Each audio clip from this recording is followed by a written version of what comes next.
Arthropoda yang disusun oleh Regiva Clara Cahyani. Apa itu arthropoda? Kata arthropoda berarti kaki yang mempunyai sendi-sendi. Hewan yang sering disebut sebagai serangga ini adalah metazoa yang mempunyai tubuh yang bersegmen-segmen atau berruas-ruas. Anatomi arthropoda. Anatomi arthropoda memiliki tonjolan tubuh apendages yang berpasangan, misal antena, kaki, dan sayap, sehingga tubuhnya bilateral simetri, berbeda dengan metazoa lain. Arthropoda memiliki rangka luar, eksoskeleton. Alat pencernaannya sudah memiliki mulut dan anus dengan sistem ekskresi terbuka ke dalam saluran pencernaan. Sistem sirkulasi darah terbuka, open circulatory system, terdapat di bagian dorsal tubuhnya. Rongga tubuh arthropoda juga bertindak sebagai rongga darah. Hemocoel. Sistem saraf terdapat di bagian ventral, sedangkan sistem respirasi berupa sistem tabung hawa. Trakea yang mempunyai muara di seluruh permukaan tubuh berupa lubang-lubang hawa. Spirakel. Arthropoda yang hidup di dalam air bernapas menggunakan insang. Arthropoda sebagai penyebab penyakit. Entomologi kedokteran, ilmu kedokteran yang mempelajari tentang peran arthropoda dalam ilmu kesehatan yang dapat menjadi penyebab penyakit atau sebagai penular penyakit-penyakit manusia. Disebut entomologi kedokteran, medical entomology. Sebagai contoh, penyakit kudis, kabies, suatu radang kulit pada manusia disebabkan secara langsung oleh Sarcoptes scabiei, sedangkan penyakit pes dapat ditularkan oleh pinjal Xenopachylla ceopis. Arthropoda sebagai penularan penyakit. Pada penularan penyakit, arthropoda dapat bertindak sebagai vektor yang menular bibit penyakit atau berperan sebagai tuan rumah perantara, hospes perantara, intermediate host. Beberapa jenis udang-udangan rendah berperan sebagai hospes perantara cacing cestoda atau trematoda, sedangkan nyamuk Anopheles adalah vektor penularan Plasmodium yang menjadi penyebab malaria. Arthropoda sebagai penularan penyakit. Banyak serangga yang dapat menularkan penyakit-penyakit yang merupakan masalah kesehatan dunia. Filariasi, malaria, demam berdarah, pes, demam tifoid, dan berbagai penyakit lainnya ditularkan oleh serangga. Arthropoda dapat menjadi vektor penularan yang aktif, menyebarkan penyakit, atau sebagai hospes perantara, intermediate host, yang bertindak secara pasif menularkan penyakit. Beberapa penyakit yang disebabkan arthropoda. Secara langsung, arthropoda sendiri dapat menimbulkan kelainan jaringan atau organ manusia dan hewan, gangguan jiwa, entamofobi, atau menimbulkan gangguan dan ketenangan hidup, annoyance. Alat indera, misalnya mata atau gendang telinga, dapat mengalami kerusakan, truna, akibat duri serangga yang tajam, dan kerusakan kulit dapat terjadi akibat infeksi serangga, dermatosis, misalnya oleh tungau. Sarcoptes penyebab kudis. Beberapa arthropoda mengisap darah tuan rumah tempatnya hidup sehingga menimbulkan kehilangan darah, blood loss. Larva lalat dapat menginvasi luka terbuka jaringan atau organ tubuh hospes yang masih hidup menimbulkan miasis. Arthropoda ada yang menghasilkan racun, toksin, atau bahan alergen yang merangsang terjadinya alergi pada hospes. Oke, pertama ada vektor penularan penyakit. Arthropoda yang bertindak sebagai vektor penularan penyakit secara aktif akan memindahkan mikroorganisme penyebab penyakit dari penderita pada orang lain yang sehat. Cara penularan penyakit dapat terjadi secara mekanis atau secara biologis. Jika penularan terjadi secara mekanis, arthropoda disebut sebagai vektor mekanis. Mikroorganisme yang ditularkan secara mekanis selama berada di dalam tubuh vektor tidak bertambah jumlahnya dan tidak berubah bentuk morfologinya.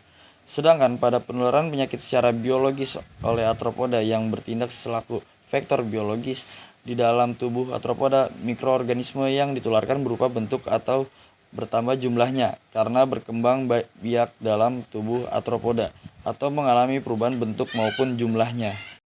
Lalu yang kedua ada hospes perantara.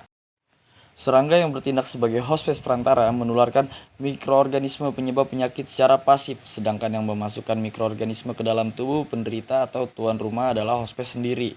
Misalnya melalui makanan atau minuman yang tercemar.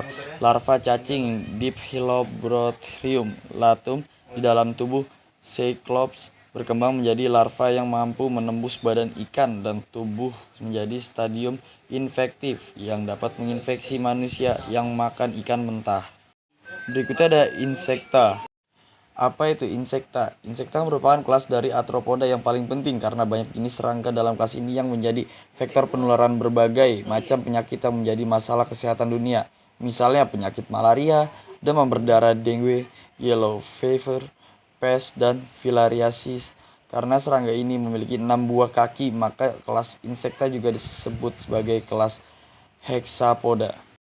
Anatomi dan morfologi insekta. Bentuk anatomi dan morfologi kelas insekta mirip dengan morfologi filum Arthropoda pada umumnya yang terdiri dari 3 bagian utama yaitu kepala, toraks, dan abdomen yang dipisahkan oleh batas yang jelas. Sistem respirasi. Untuk bernapas, insekta menggunakan tabung-tabung hawa atau tece yang berakhir di permukaan tubuh dalam bentuk lubang hawa yang disebut spirakel atau stigmata. Larva insekta atau insekta belum dewasa yang hidup di dalam air menggunakan insang sebagai alat untuk bernapas. Sistem pencernaan makanan. Usus insekta terdiri dari 3 bagian yaitu stomedeum atau foregut, mesenterion atau midgut, dan proctodeum atau hindgut. Ametamorfosis adalah perubahan tubuh selama daur hidup insekta yang tidak jelas metamorfosisnya. Perubahan-perubahan tubuh meliputi perubahan dari telur menjadi nimfa, kemudian dari nimfa berkembang menjadi bentuk dewasa. Bentuk nimfa mirip serangga dewasa, hanya ukurannya yang lebih kecil. Bentuk perubahan ametamorfosis disebut juga ametabola atau direct development. Berikutnya ada pembahasan Pithecia anoplura yang disusun oleh Fathur Rahman. Anoplura merupakan ekstoparasit yang tersebar luas di seluruh dunia, terutama di daerah beriklim dingin yang penduduknya sering berpakaian tebal, jarang mandi, dan kurang menjaga kebersihan badannya. Petrus pubis mampu bertahan pada suhu 5 derajat Celcius hidup 2 hari tanpa makan, sedangkan Pediculus humanus dapat bertahan hidup tanpa makan sampai 10 hari lamanya pada suhu 40 derajat Celcius. Semua ekstoparasit dewasa spesies tersebut akan mati, tetapi telurnya masih dapat hidup selama 15 menit pada suhu 60 derajat Celcius.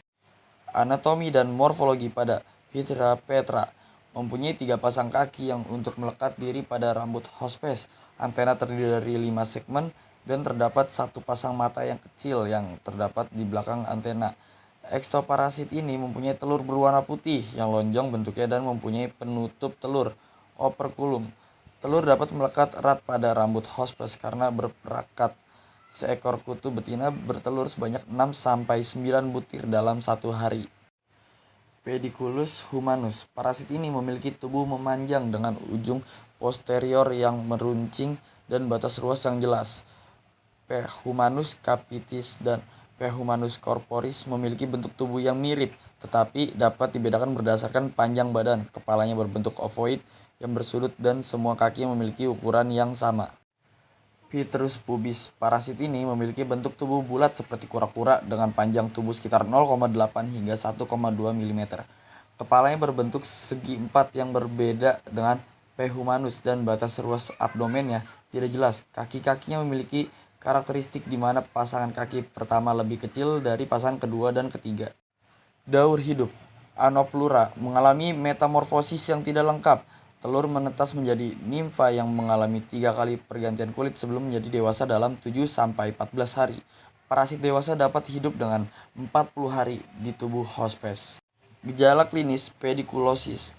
Investasi parasit ini pada manusia disebut pediculosis.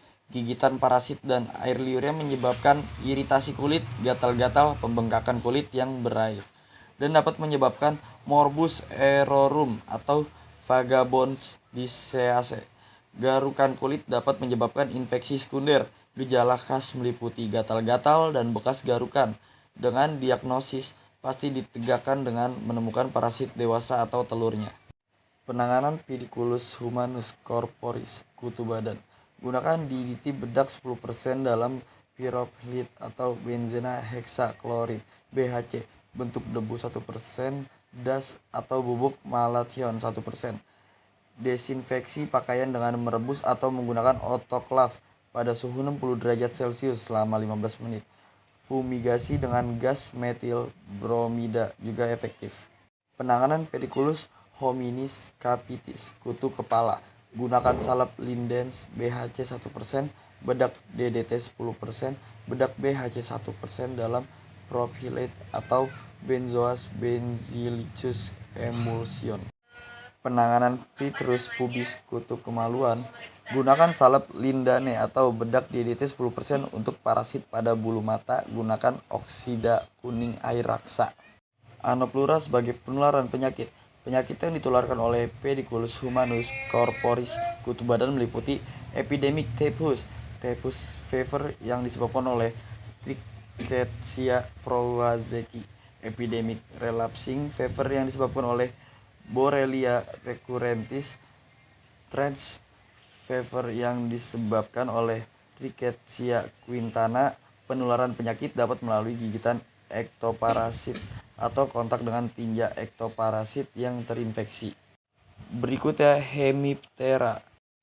Famili Reduvidae dan famili Cimicidae merupakan dua famili yang penting pada ordo Hemiptera yang dapat menyebabkan penyakit dan menularkan penyakit pada manusia.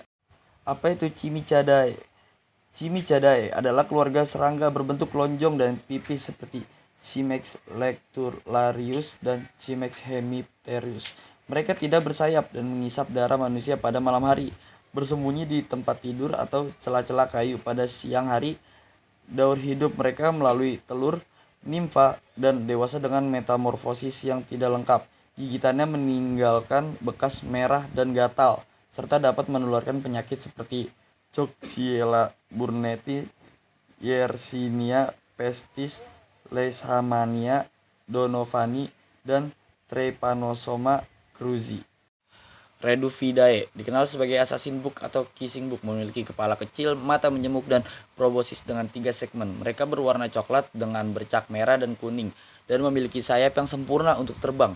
Beberapa spesies dapat menghasilkan toksin yang menyebabkan rasa nyeri dan gatal di tempat gigitan.